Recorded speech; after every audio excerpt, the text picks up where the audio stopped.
Secundaria tercer grado. Tecnología. Criterios para evaluar un sistema técnico. Identificar criterios de factibilidad, fiabilidad y eficacia para solucionar problemas técnicos. ¿Qué tal? Bienvenidas y bienvenidos a una emisión más de Aprende en casa. Una nueva oportunidad de compartir conocimientos de la asignatura de Tecnología de tercer grado de secundaria. Antes de iniciar, las y los invitamos a preparar papel y lápiz para que puedan tomar nota de todo aquello que les parezca relevante y para que puedan realizar la actividad que les indicaremos más adelante. Recuerden que todo esto lo integrarán a su carpeta de experiencias y posteriormente lo compartirán con su docente. Es bueno recordar que durante esta contingencia de salud que afecta a todo el país y buena parte del mundo, estamos aprovechando los avances tecnológicos para llegar hasta donde están pasando la contingencia, a través de la televisión y diversas plataformas web. Esta es, sin duda, una propuesta diferente en materia de educación, cuya finalidad es que se acerquen a los contenidos de las asignaturas y áreas que cursan. En este espacio buscamos llevarles conocimientos de forma divertida y dinámica para apoyar su desarrollo personal y académico, con la idea de que estén listas y listos para retornar a su salón de clases una vez que hayamos logrado superar la crisis de salud que actualmente vivimos. Sabemos que la contingencia se ha alargado, pero también que han sido pacientes, que se han quedado en casa para evitar contagios y que han mostrado una actitud altamente colaborativa con su familia. Las y los invitamos a mantener vivas estas cualidades. Ahora sí, es tiempo de ir a los contenidos. En educación básica, la tecnología se divide en campos tecnológicos, como agropecuarias y pesqueras, de alimentos, de producción, de construcción, de la información y la comunicación, de la recreación y, por supuesto, de la salud. Es importante señalar que la asignatura de tecnología les permite relacionar todo lo que estudian en la escuela, como matemáticas, español, geografía e historia.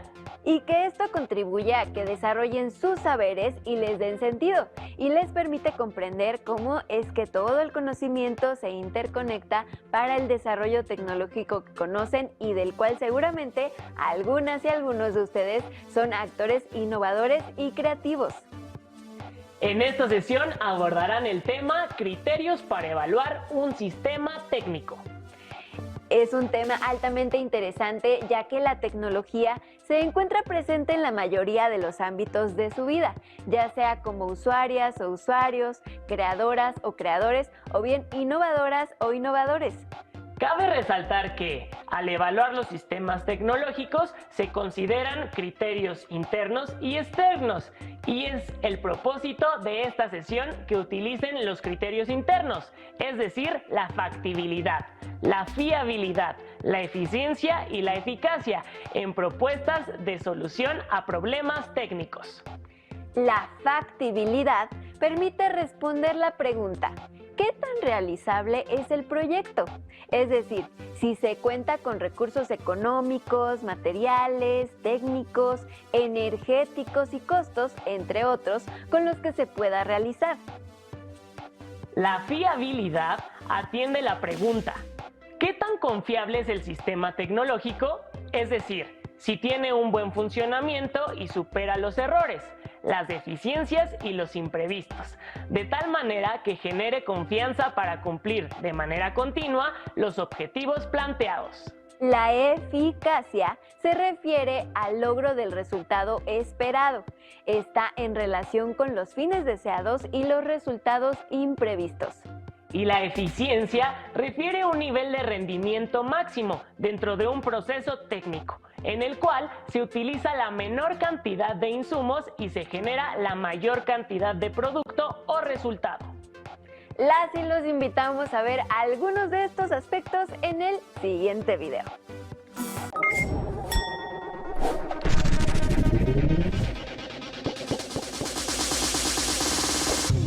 I'm Jasmine Lawrence, and I'm a program manager on the Xbox One engineering team. One of our biggest features is called Xbox Live. It's an online service that connects gamers from all around the world, and we rely on the internet to make that happen. This is no easy task, and there are a lot of things happening behind the scenes. The internet is totally changing how people interact and connect. But how does it work? How do the computers all across the world actually communicate with each other? Let's look at web browsing. First, you open a web browser. It's the app you use to access the web pages. Next, you type in the web address, or URL, which stands for Uniform Resource Locator, of the website you want to visit, like tumblr.com.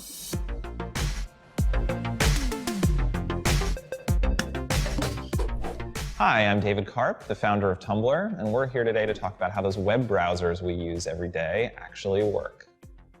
So you've probably wondered what actually has into your web browser and then hit enter. And it really is about as crazy as you can imagine. So in that moment, your computer starts talking to another computer called a server that's usually thousands of miles away. And in milliseconds, your computer asks that server for a website, and that server starts to talk back to your computer in a language called HTTP. And HTTP stands for Hypertext Transfer Protocol. And you can kind of think of it as the language that one computer uses to ask another computer for a document. And it's actually really pretty straightforward. If you were to intercept the conversation between your computer and a web server on the internet, it's mainly made up of something called GET requests.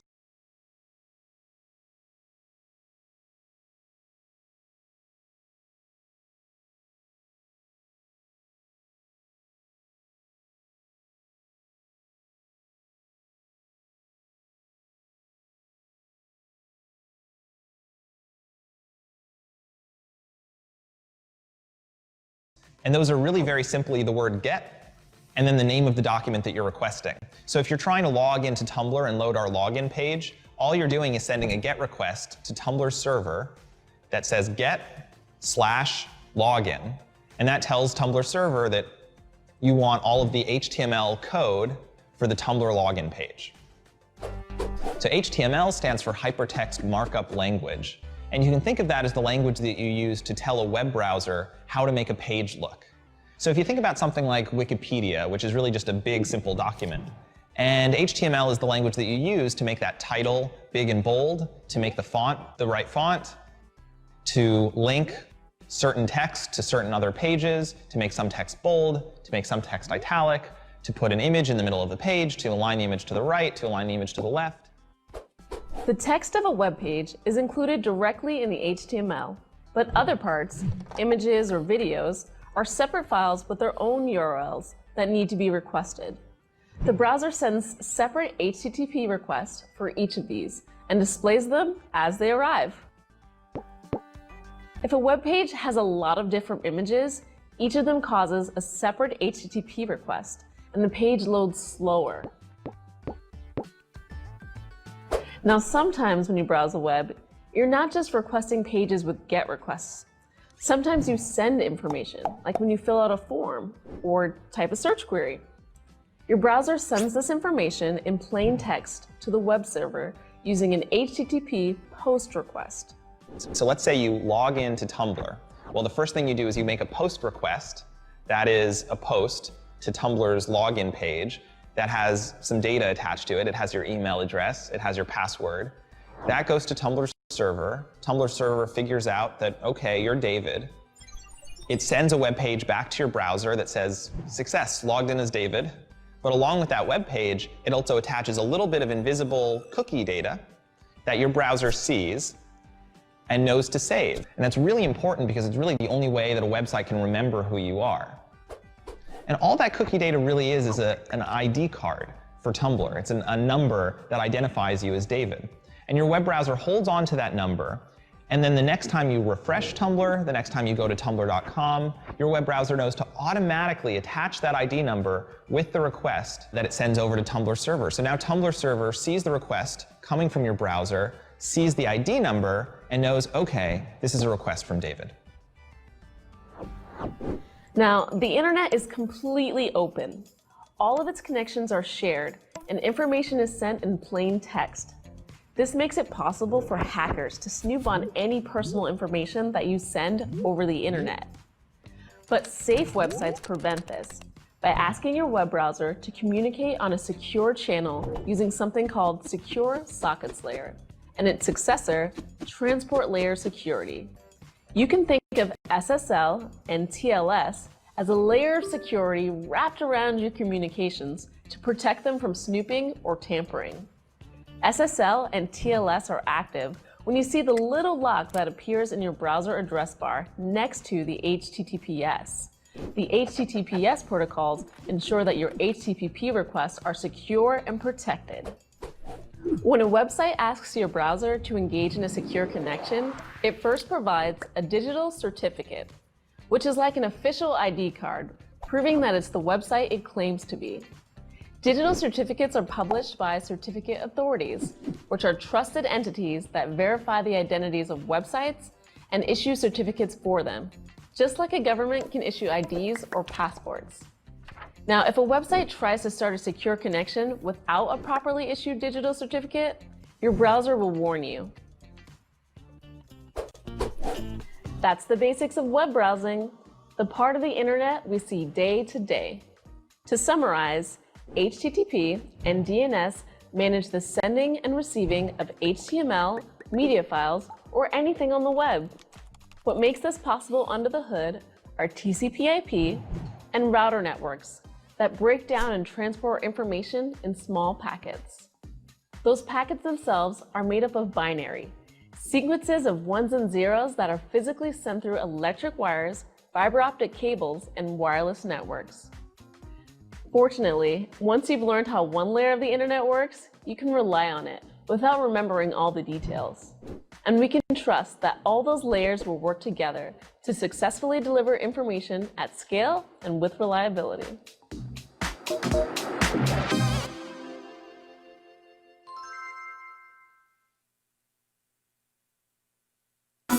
¿Qué les parece? Genial, ¿cierto? El Internet funciona de manera eficiente y fiable. Sin embargo, se sigue evaluando y en función de ello cada día se realizan mejoras para que cada vez cumpla de mejor manera los objetivos para los que fue desarrollado. Por otro lado, seguramente alguna vez han enviado mensajes secretos. ¿Cómo lo hicieron?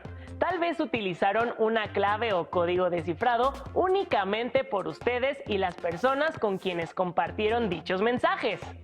Les recomendamos leer el libro El enigma de los códigos secretos de María Mañeru. En él encontrarán métodos para esconder mensajes de las miradas curiosas.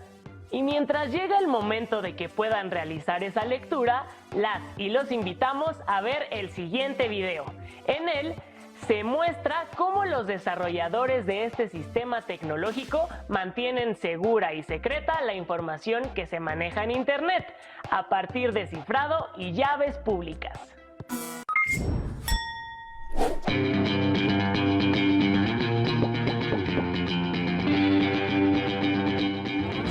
Hi, my name is Mia Gill-Epner. I'm majoring at UC Berkeley, and I work for the Department of Defense, where I try to keep information safe. The internet is an open and public system. We all send and receive information over shared wires and connections. But even though it's an open system, we still exchange a lot of private data. Things like credit card numbers, bank information, passwords, and emails. So how is all this private stuff kept secret? Data of any kind can be kept secret through a process known as encryption, the scrambling or changing of the message to hide the original text. Now, decryption is the process of unscrambling that message to make it readable. This is a simple idea, and people have been doing it for centuries. One of the first well-known methods of encryption was Caesar's cipher, named after Julius Caesar, a Roman general who encrypted his military commands to make sure that if a message was intercepted by enemies, they wouldn't be able to read it. Caesar's cipher is an algorithm that substitutes each letter in the original message with a letter a certain number of steps down the alphabet. If the number is something only the sender and receiver know, then it's called the key. It allows the reader to unlock the secret message. For example, if your original message is hello, then using the Caesar cipher algorithm with a key of 5, the encrypted message would be this. To decrypt the message, the recipient would simply use the key to reverse the process. But there's a big problem with Caesar cipher. Anybody can easily break or crack the encrypted message by trying every possible key. In the English alphabet, there are only 26 letters, which means you'd only need to try at most 26 keys to decrypt the message.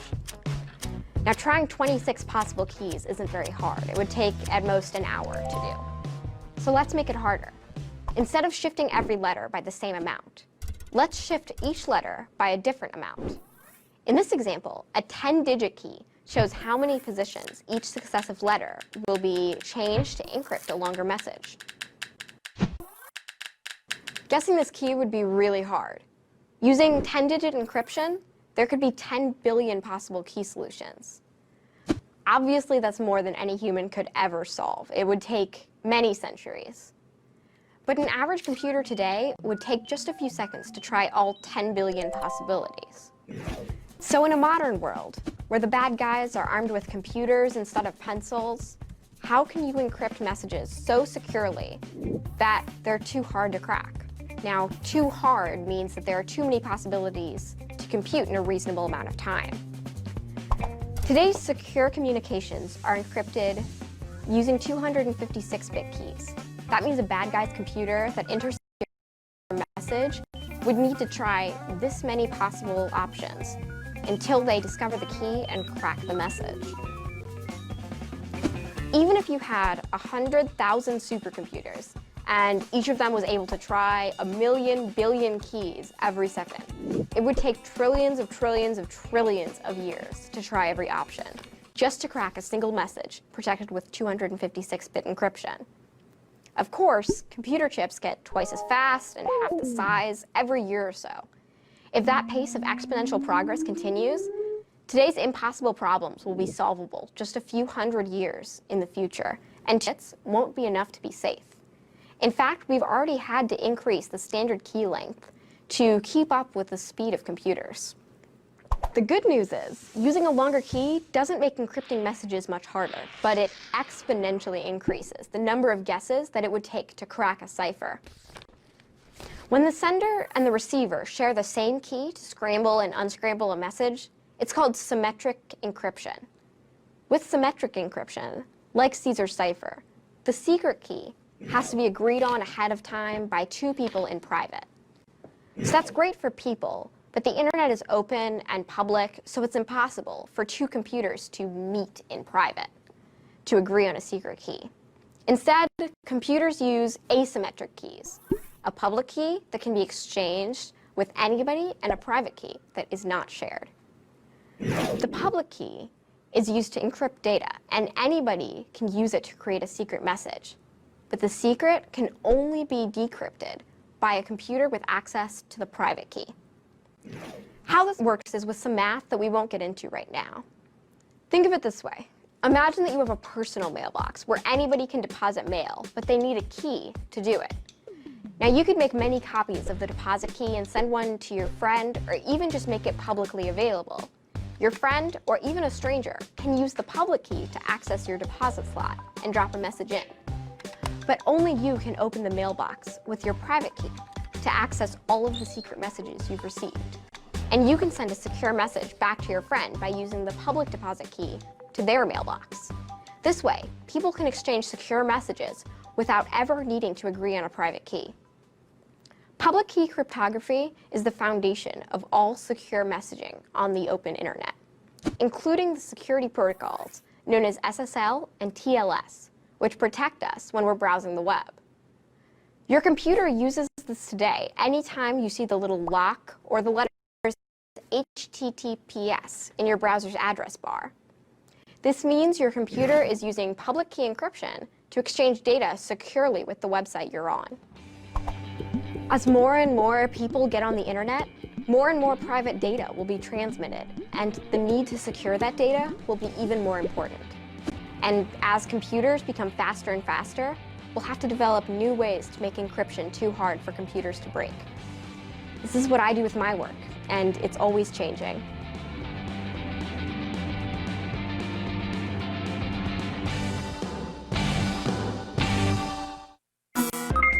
A partir de la información del video, ahora saben que en Internet es factible enviar y recibir información de manera fiable, eficiente y eficaz, pues cuenta con las características que... Anoten algunas características de Internet que son muestra de su factibilidad, fiabilidad, eficacia y eficiencia. Después, reflexionen respecto a la relación que existe entre un mensaje secreto y el desarrollo de cifrado y llaves públicas de Internet. Compartan su reflexión con las personas adultas de su casa y anoten sus conclusiones. Y finalmente, guarden su actividad en su carpeta de experiencias. Existen personas que quieren conocer información de otras y buscan la manera de lograrlo a través de Internet. Por lo tanto, las y los desarrolladores realizan diversos sistemas de seguridad. Las y los invitamos a ver algo al respecto a través del siguiente video.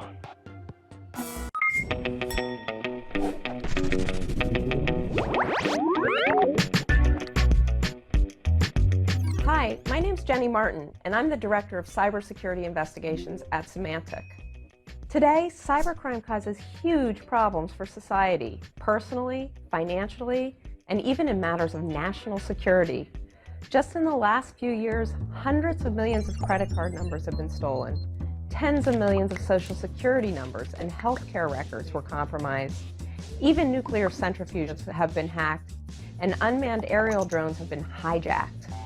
This is all done by exploiting vulnerabilities in hardware and software, or more often by taking advantage of unintentional decisions made by the people using the software.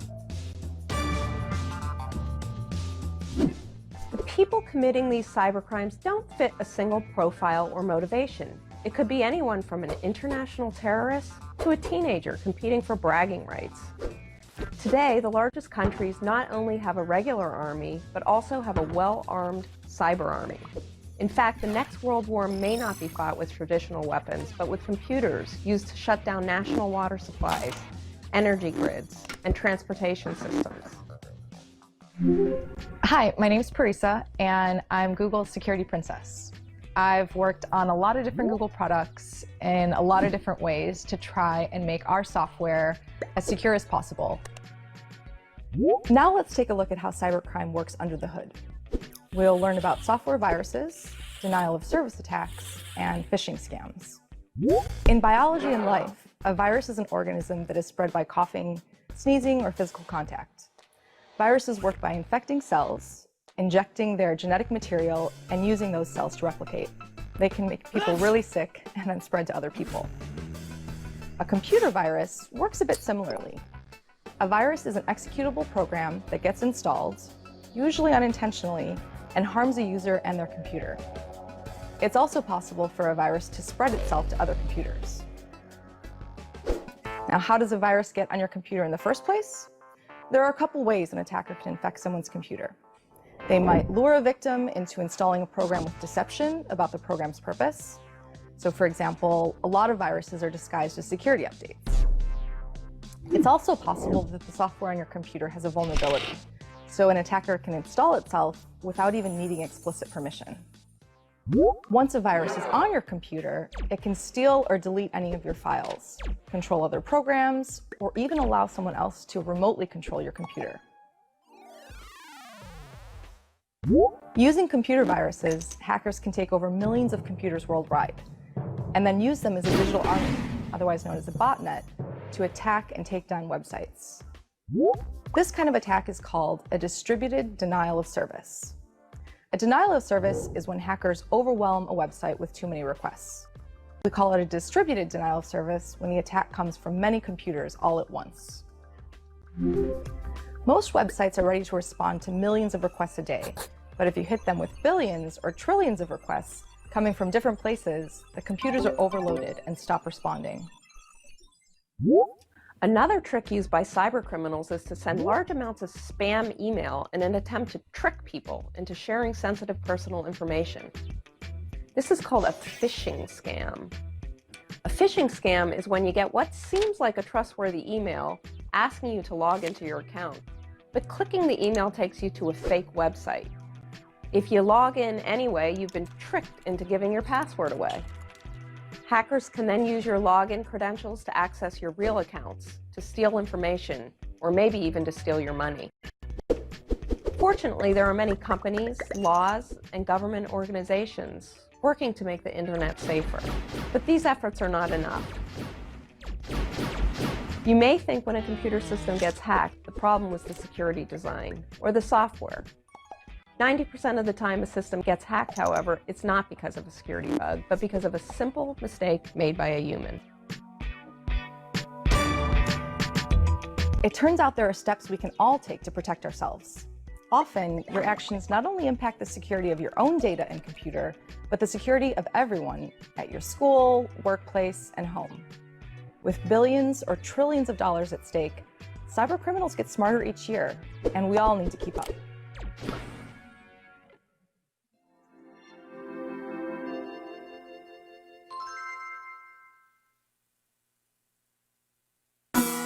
¡Maravilloso! En Internet hay mucha seguridad para que puedan buscar, enviar y recibir información. Sin embargo, para mantener su información segura, deben poner algo de su parte. Por ejemplo, evitar abrir los mensajes de personas desconocidas, ya que pueden tener malas intenciones. Así que cuídense. De acuerdo con la información que vieron, reflexionen en torno a las siguientes preguntas.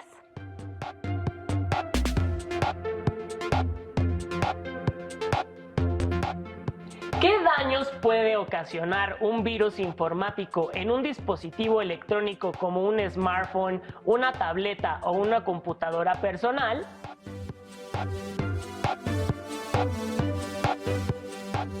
¿Cómo pueden protegerse de un virus informático?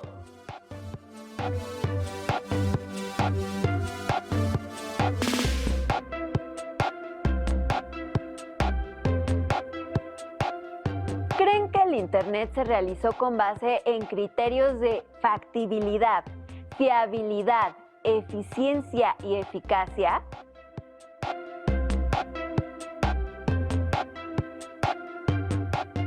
Comenten sus reflexiones con las personas mayores de su casa e inclúyanlas en su carpeta de experiencias. Lamentablemente el tiempo se nos ha terminado, pero recuerden que pronto tendremos una nueva cita aquí, en Aprende en Casa. Un espacio en el que pueden aprender los temas del grado escolar que cursan. ¡Hasta pronto! ¡Hasta pronto!